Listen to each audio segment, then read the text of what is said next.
You know, I too am delighted to be able to speak to amendment number 2 and related one sent to 16.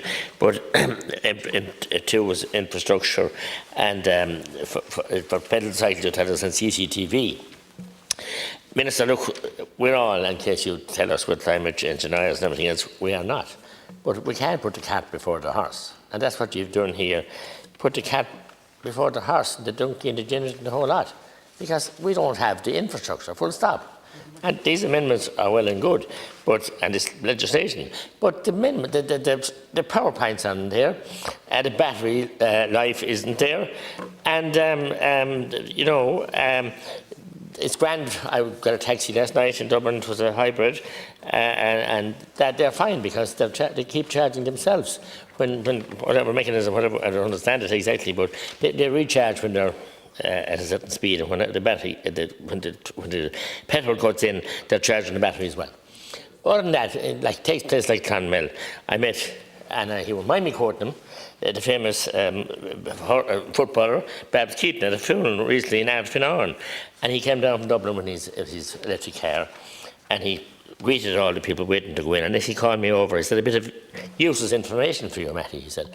He came down to Orling, where he normally charges there, and the power plant of the charger was out of action. He went to Clonmel, and there's 2 there in the car park, but there was 3 cars at one and 2 at the other. So he couldn't wait, he had to go to the funeral. Then he was at 20%, leaving Ardfinarn to go back to Dublin. So I said, you can stop in Cashel. There's a motorway service station there. No, he said, there's actually different charge points there.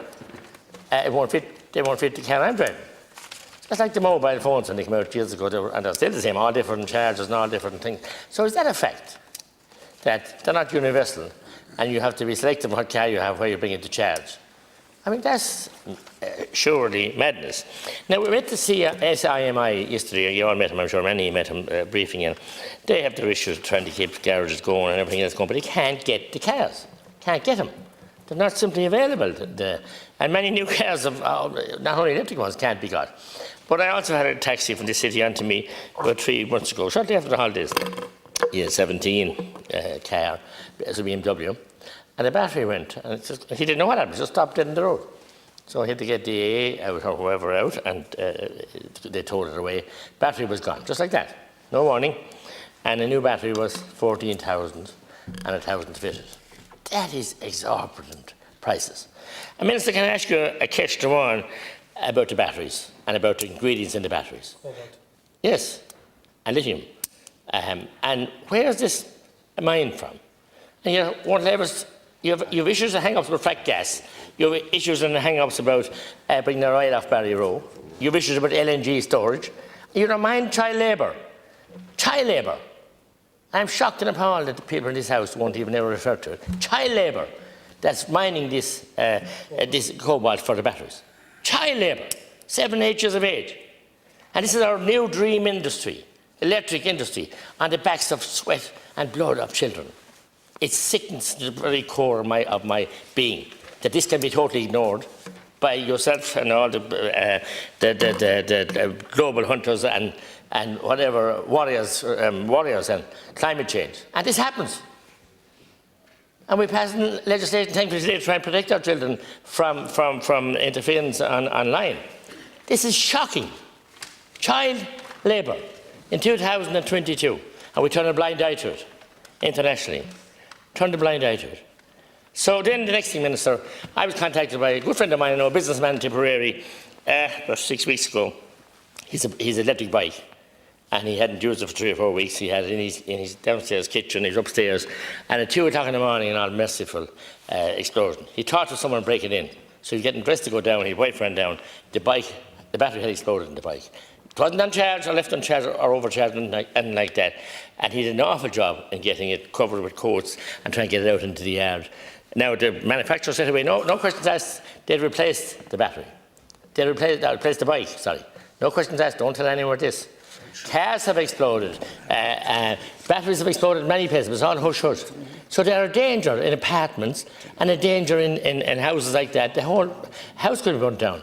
His kitchen was quite seriously damaged, because I met him at the bench show, as I said I would, and he showed me all the pictures of it and everything else. So come clean with the people, please. Please come clean with them. We all want to mitigate against the harmful emissions, but come clean and honest with us. We haven't got the infrastructure, we haven't got the longevity in the charging, in the batteries. People tell me when they're used for a long time, for a certain number of miles, or quite substantial, maybe 20,000 kilometres, the battery life diminishes quite quickly. So, I mean, until we get all the infrastructure in place, until we get safety, must be paramount, and above all else, the heinous crimes of child labour should be top of our agenda here. We complain about, I remember many people complain about Nicaragua and Sandinistas, and God knows every other issue in the world has been complained about here, self-righteously, it shouldn't be happening. And we all want to go electric. And we have child labour making the main ingredient for the batteries. So listen, I could rest my case as that because it's sickening. So we won't be supporting these amendments because the whole thing is based on a three-card trick, a con job really. And until you come clean with the people and be honest and truthful, and the infrastructure is there, and you can guarantee the safety. What happened in the Mahon car park? They couldn't extinguish the fires.